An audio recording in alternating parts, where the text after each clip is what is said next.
Good morning, my friend. I hope you're doing well. It is Monday, Mind Change Monday. As a matter of fact, it's July 3rd, 2023, and we are getting ready for an exciting and hopefully restful holiday. If you're in the United States, tomorrow, July 4th, is Independence Day, so I hope you get a little time off and some time to spend with your family and friends. And if you don't, I pray that you'll have a good little rest coming up soon in your life. Listen, friend, my book, Hope is the First Dose, is coming out in 15 days. So 2 weeks from tomorrow, Hope is the First Dose, a treatment plan for recovering from trauma, tragedy, and other massive things will be available everywhere books are sold. You can pre-order it now. And in a couple of days, a few days, I'm going to have a link for you to go to where you can get all kinds of special resources to download if you pre-ordered the book. All you have to do is upload your proof of purchase to Penguin Random House, and they will send you a whole bunch of stuff, lock screens, home screens, screensavers for your computer and phone, Spotify playlist that we made that's music that goes along with the book, some songs that Mitch liked and some songs that were important to us after we lost Mitch, and some songs that'll help you kind of work through hard things and land on hope. And it finishes with Tommy Walker's song, I Have a Hope. And it's just a great playlist. It's a couple of hours that you can listen to while you're reading or meditating or doing your quiet time. And I think songs that'll help you. And that playlist is going to be updated as time goes on. Every time I change it, the link that you go to will reflect changes in the playlist. So that'll be useful.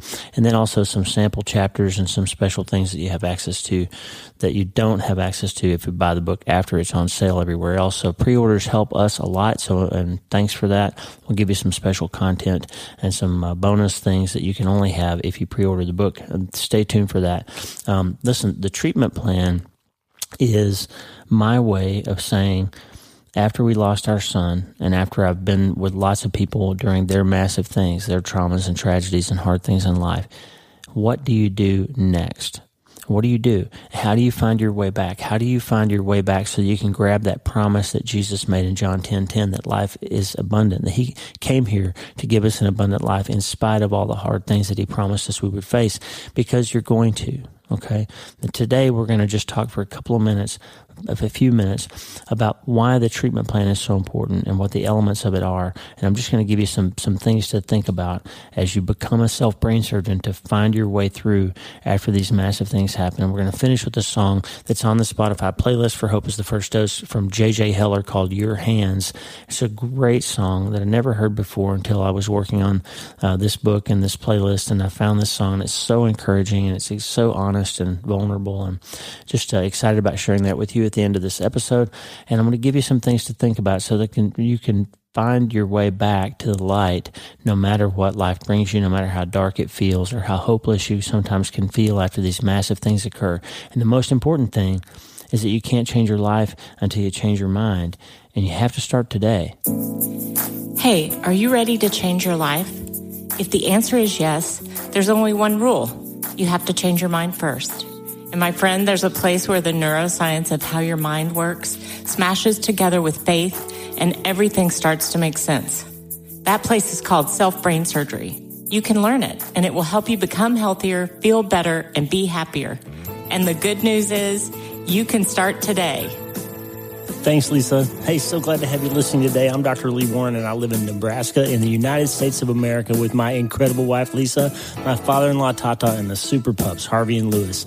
I'm a neurosurgeon and an author, and I'm here to help you harness neuroscience, the power of your brain, faith, the power of your spirit, and good old common sense to help you lead a healthier, better, happier life. Listen, friend, you can't change your life until you change your mind, and I'm here to help you learn the art of self-brain surgery to get it done. If you like the show, please subscribe so you never miss an episode, and tell your friends about it. If you tell 2 or 3 friends this podcast was helpful to you, imagine how much good we can all do around the world together.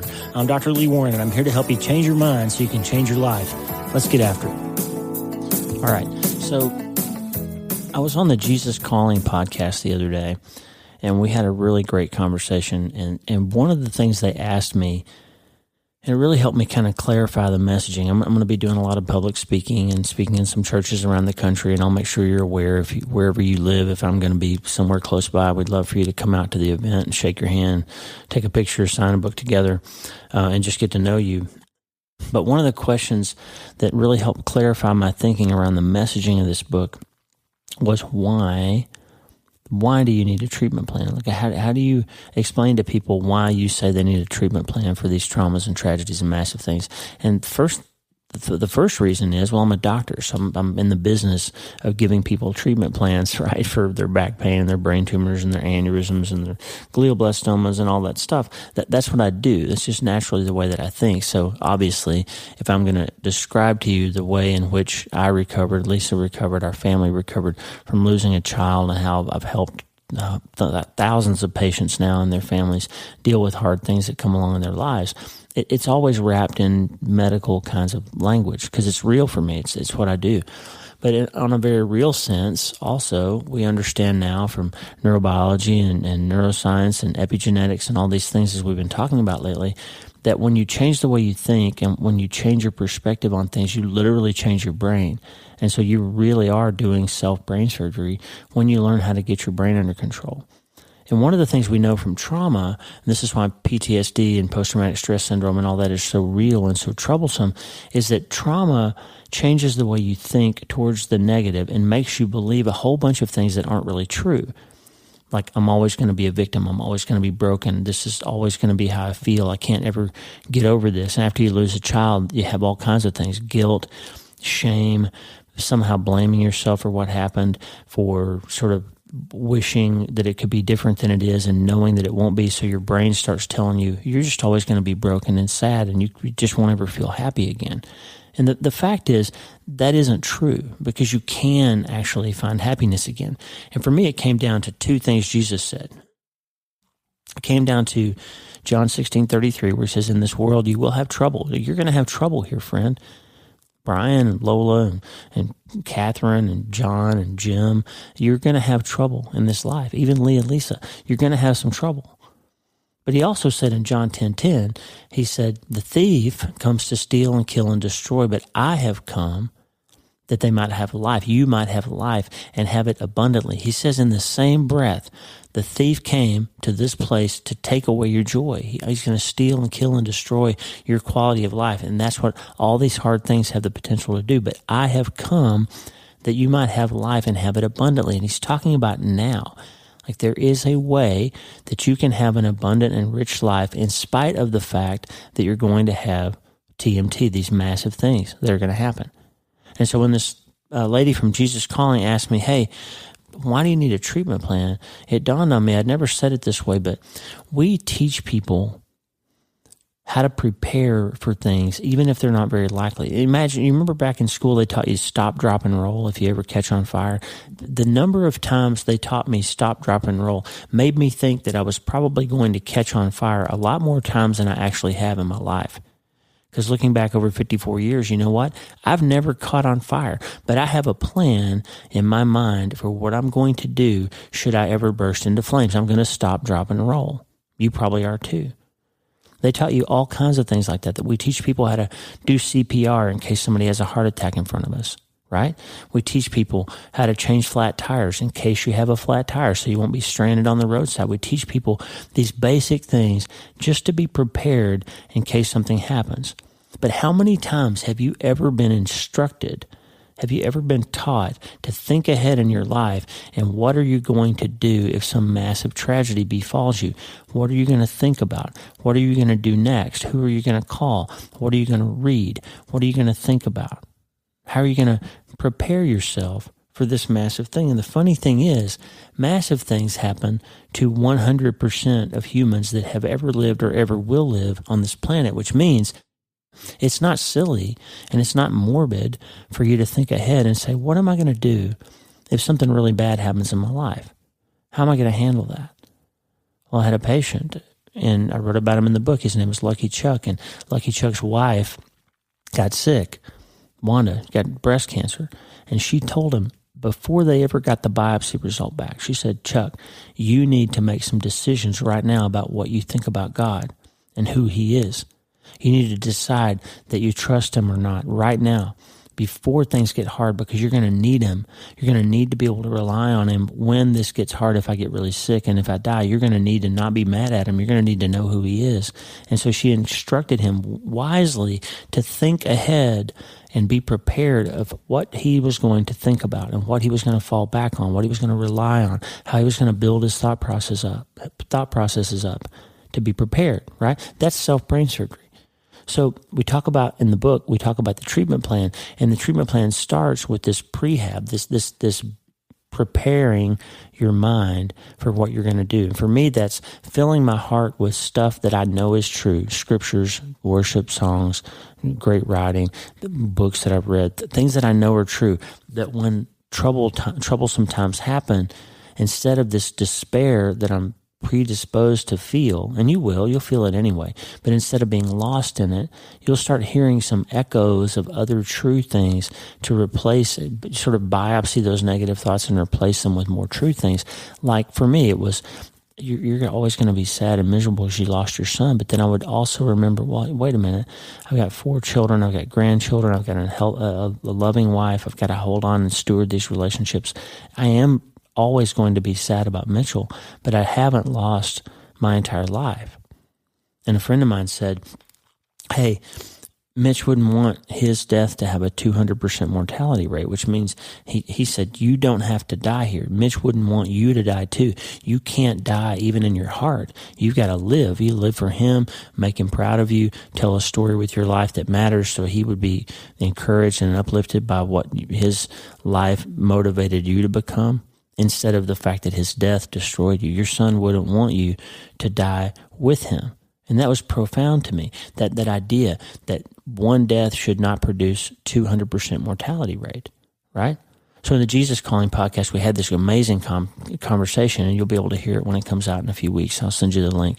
And I'm going to be a story in their magazine in October, too, about this. But you're going to be able to hear this conversation we had about how I realized that you need to have a treatment plan in place because this is more likely to happen in your life than you catching on fire.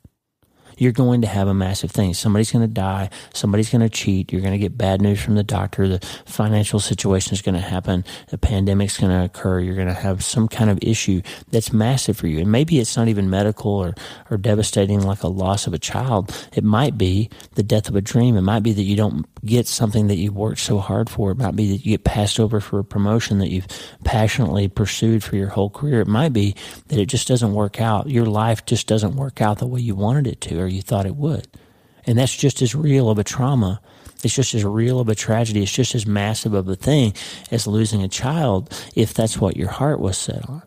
You can't have a relative, you can't judge the pain that you feel over whatever it is that you lose or whatever it is that you're suffering from based on how somebody else's is bigger in your mind than yours is. It's just not that way. So the bottom line is this: you've got to be prepared for these massive things that come along.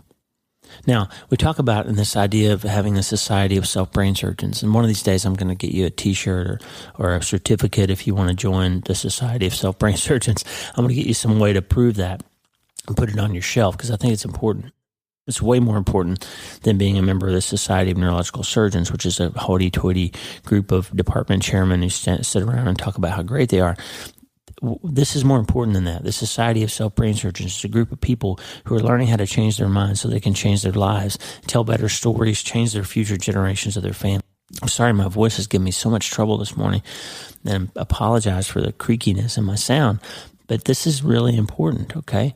The way you become a self-brain surgeon is first you take the oath. I will relentlessly refuse to participate in my own demise. You're going to first do no harm, just like we promise ourselves in medical school. Primum non nocere, first no harm. I will relentlessly refuse to participate in my own demise. This gets into not paying tomorrow taxes. It gets into learning how to stop negative thinking in its tracks, to biopsy your thoughts and get them under control. It gets into all of that stuff. Relentlessly refuse to participate in your own demise. And that starts with the 3 things we have to believe. Number 1, feelings are not facts. They are chemical events in your brain. They are not always true, and you have to think about them and understand what you're feeling and how to change it, or how to change what you're doing in response to those feelings so that you feel better things. because feelings are not facts. Number 2, thoughts are not always true. In fact, 5 to 1, they're usually not true. And after the massive thing happens, you're going to have a host of lying, dirty, horrible thoughts aimed at making you think that it can never feel better than it feels right now, or that it will never be better than it is right now. So those are 2 things. Feelings aren't facts. Not every thought you have is true. And finally, by changing how you think, you can change how your brain works. And by changing how your brain works, you can change everything else about how the cells in your body down to your DNA behave. And you can change your life by changing your mind. And now we know from epigenetics, you can change your children's lives and your grandchildren's lives. And so you have a choice. Like, does this massive thing create an alcoholic or a divorced person or a pornography addict or an overeater or an overspender? Does this massive thing turn you into this sad person whose life is wrecked, and that produces a generation of children after you who learned to handle their problems by turning to numbing behaviors from you, and that becomes how your family handles trauma and stress down through the ages, and your great-grandchildren are alcoholics because of that decision? Or does your family learn from you that when they face massive things, they learn how to think and get their thinking under control? They learn how to change their minds, and they hold on to the things that are true, and they find faith and hope in life again. And your children and their children and their children learn from you in your life that when you have massive things occur, that you stand up to them, face into them, and fight for the light. You flex the muscles of memory and movement to find hope again, and you tell a better story with your life. You find those things that are true, and you engaged in prehab, and you learned self-brain surgery, and then you did rehab by getting a strong community around you and practicing those things that you've learned over and over until they become second nature, and then your thinking becomes more positive at its baseline, and you handle the next massive thing more resiliently and better than you did the first time. And that's what your family learns from you. And that's what your friends learn from you. And you break generational curses, and you say, this far and no farther. I will not pay a tomorrow tax anymore. Based on trying not to feel things, I will learn how to understand what I'm feeling and get control of those thoughts and change my mind and change my life by putting it in the hands of the great physician who can help me. That's what self-brain surgery will do for you, my friend. And remember, we're not going to do any harm to ourselves, right? So if you fall down and hit your head at home and you're bleeding and you have a head injury and I don't know about it as a surgeon and you die from that, it's not my fault because I didn't know about it. I didn't have an opportunity to take care of you. But if you hit your head and they take you to the ER, and my colleague, the ER doctor Renee Engler, or one of those great ER physicians at our hospital, calls me and says, hey, John here has a brain hemorrhage and you need to come save his life, and I turn the phone off and go back to sleep, I have committed malpractice against you because I knew what was wrong and I did not take action, even though I had the capacity to do so, right? That would be malpractice. Now, I'm just telling you, friend, if you know that you have a thought pattern or a tendency towards certain thought patterns and you don't interact with them, if you know massive things are coming and you don't prepare for them, if you know how to change your mind and change your life and you choose not to, it's more easy for you or more comforting for you to hold on to those negative patterns and embrace those numbing behaviors and do the things that you've always done to handle stress and strain and hardship. If you choose not to change your mind and change your life, guess what? You're committing malpractice against yourself. How tragic is that? We are participating in our own demise. Let's not do that, okay? Tomorrow is July 4th in the United States. It's Independence Day. It's time for you to declare your independence from the things that you've been holding on to that are holding you back. Cast off everything that hinders, the Bible says in Hebrews 12, and run without hindrance the race that you're being called to run. Listen, you got to change your mind if you want to change your life. You got to stop paying tomorrow taxes. You got to declare yourself independent and free from all those behaviors and thoughts and hindrances that have been holding you back. It's time to draw a line in the sand, and it's time to change our minds and change our lives. It's time to stop, drop, and roll and engage those things that we now know to be true. It's time to become self-brain surgeons. It's time to engage the treatment plan, and guess what? Hope is the first dose. And you can't change your life until you change your mind, friend. And the good news is you can start today. Hey, thanks for listening. Please subscribe to the show so you automatically get every episode. And if you like the show, you'll love my weekly letter. Check out my writing at drleewarren.substack.com, drleewarren.substack.com. Get the free newsletter every week for my best prescriptions for becoming healthier, feeling better, and being happier through the power of faith and neuroscience smashing together via self-brain surgery. drleewarren.substack.com. And if you need prayer, go to the prayer wall at wleewarrenmd.com/prayer. The theme music for the show is Make Us One by Tommy Walker, graciously provided for free by the great folks over at TommyWalkerMinistries.org. Check it out and consider supporting them.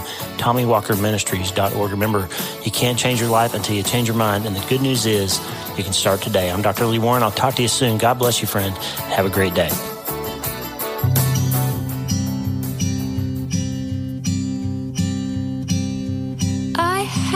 Unanswered prayers. I have trouble I wish wasn't there, and I have asked 1,000 ways that you would take my pain away. You would take my pain away.